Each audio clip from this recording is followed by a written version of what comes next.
सभी प्रिय मित्रों को जय श्री कृष्णा। तो आइए आज बहुत समय बाद पुनः हम श्रीमद् भगवत गीता के आज द्वितीय अध्याय के 18वें श्लोक में विचार करते हैं। इससे पूर्व 17वां श्लोक और 18 श्लोक के बारे में आपको कह दें कि इन दोनों श्लोक में सत्य और असत क्या है, इस संबंध में बताया गया है। 17वें श्लोक में सत्य बताया गया कि जो अविनाशी, तो उसको जान, अर्जुन के लिए भगवान कह रहे, जिससे ये संपूर्ण संसार व्याप्त है और इस अविनाशी का विनाश कोई भी नहीं कर सकता है। अर्थात ये सत्य है, जो अविनाशी है वो पूरे संपूर्ण संसार में व्याप्त है, जिसका कोई नाश नहीं कर सकता है। अब अगले श्लोक में देखिए, 18वें श्लोक में ओम अंतवंत इमे देहा नित्यस्योक्ताः शरीरिणः अनाशिनो प्रमेयस्य तस्माद् युद्धस्व भारत। अनाशिनः अप्रमेयस्य नित्यस्य शरीरिणः इमे देहाः अन्तवन्तः उक्ताः तस्मात् भारत युद्धस्व। अर्थात थोड़ा इसको व्याख्या रूप में समझते हैं। अनाशिनः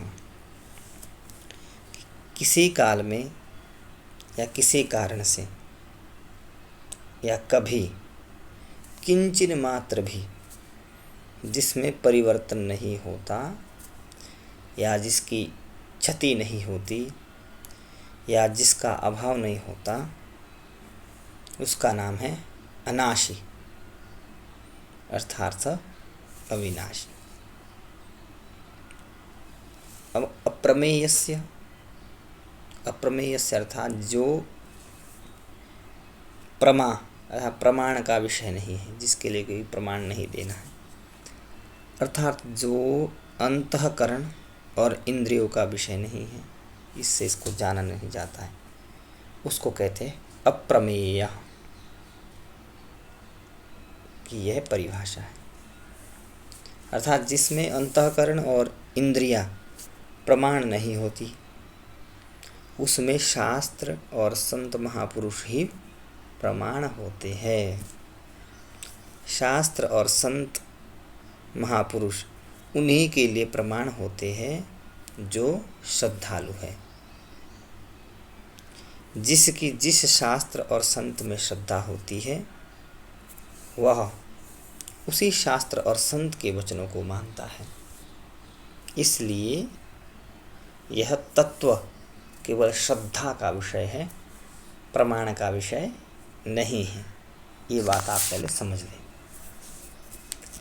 शास्त्र और संत जिसको बाध्य नहीं करते कि तुम हमारे में श्रद्धा करो, या श्रद्धा करने अथवा ना करने में मनुष्य स्वतंत्र है, ऐसा कोई नहीं करेगा आपको कि आप हम में श्रद्धा रखो, इसलिए आप इसके लिए स्वतंत्र हो, श्रद्धा करना या ना करना। अगर वह शास्त्र और संतों के वचनों में श्रद्धा करेगा तो यह तत्व उसकी श्रद्धा का विषय है, और अगर वो श्रद्धा नहीं करेगा तो यह शास्त्र उसकी श्रद्धा का विषय नहीं है। नित्यस्य, यह नित्य निरंतर रहने वाला है, किसी काल में यह ना रहता हो ऐसी बात नहीं है। अर्थात यह सब काल में सदा ही रहता है। अंतवंत इमे देहा उक्ताः शरीरिणः कहा गया है यहाँ पे। इस अविनाशी, अप्रमेय और नित्य शरीर के संपूर्ण संसार में जितने भी शरीर हैं, वे सभी अंत वाले कहे गए हैं। अंत वाले कहने का तात्पर्य है कि इनका प्रतिक्षण अंत हो रहा है, नाश हो रहा है। इनमें अंत के सिवाय और कुछ है ही नहीं, केवल अंत ही अंत। जो भी आपको दिखाई दे रहा है उसका अंत है ही है, सुनिश्चित है और निश्चित है, इसमें कोई संशय नहीं है। तो उपयुक्त पदों में या शरीर के लिए तो एक वचन दिया है और शरीरों के लिए बहुवचन दिया है। इसका एक कारण तो यह है कि प्रत्येक प्राणी के स्थूल, सूक्ष्म और कारण, ये 3 शरीर होते हैं भैया, स्थूल, सूक्ष्म और कारण। और दूसरा कारण है कि संसार के संपूर्ण शरीर में एक ही शरीर व्याप्त है। इसको आगे 24वें श्लोक में भी इसको सर्वगतः पद से सब में व्याप्त बताएगी। यह शरीर तो अविनाशी है और इसके कहे जाने वाले संपूर्ण शरीर नाशवान है। जैसे अविनाशी का कोई विनाश नहीं कर सकता, ऐसे ही नाशवान को कोई अविनाशी नहीं बना सकता। नाशवान का तो विनाशी पना ही नित्य रहेगा, अर्थात उसका तो नाश ही होगा। थोड़ा विशेष रूप से इसको समझे। यहाँ पर आया अंतवंत इमे देह। इसके कहने का तात्पर्य है कि जो देह देखने में आते हैं, उसका जिनको देखा जाता है, वे सब के सब नाशवान है। ये सरल सी भाषा में समझ लीजिए। जो आप देख पा रहे हैं, ठीक है, जो जो देह देखने में आते हैं वे सब के सब नाशवान हैं। पर ये देह किसके है किसके? नित्यस्य अनाशिनः। ये देह नित्य के हैं अर्थात अविनाशी के हैं। तात्पर्य है कि नित्य तत्व से जिसका कभी नाश नहीं होता उसको अपना मान रखा है। और अपना मानने का अर्थ है कि अपने को शरीर में रख दिया और शरीर को अपने में रख दिया। अपने को शरीर में रखने से अहमता अर्थात मैंपन पैदा हो गया और शरीर को अपने में रखने से ममता अर्थात मेरापन पैदा हो गया। बस यही 2 रस्सी बांधने वाली है संसार में, अहमता और ममता। ये रस्सी हमको इस संसार में बांधती है। यह स्वयं जिन जिन चीज़ों में अपने को रखता चला जाता है उन चीज़ों में मैंपन होता ही चला जाता है। जैसे अपने को धन में रख दिया तो मैं धनी हूँ, या अपने को राज्य में रख दिया तो मैं राजा हूँ, या अपने को विद्या में रख दिया तो मैं विद्वान हूँ, या अपने को बुद्धि में रख दिया तो मैं बुद्धिमान हूँ। बहुत सरल है समझने के लिए। और या अपने को सिद्धियों में रख दिया तो मैं सिद्ध हूँ, अपने को शरीर में रख दिया तो मैं शरीर हूँ, आदि आदि कई कारण हैं संसार में।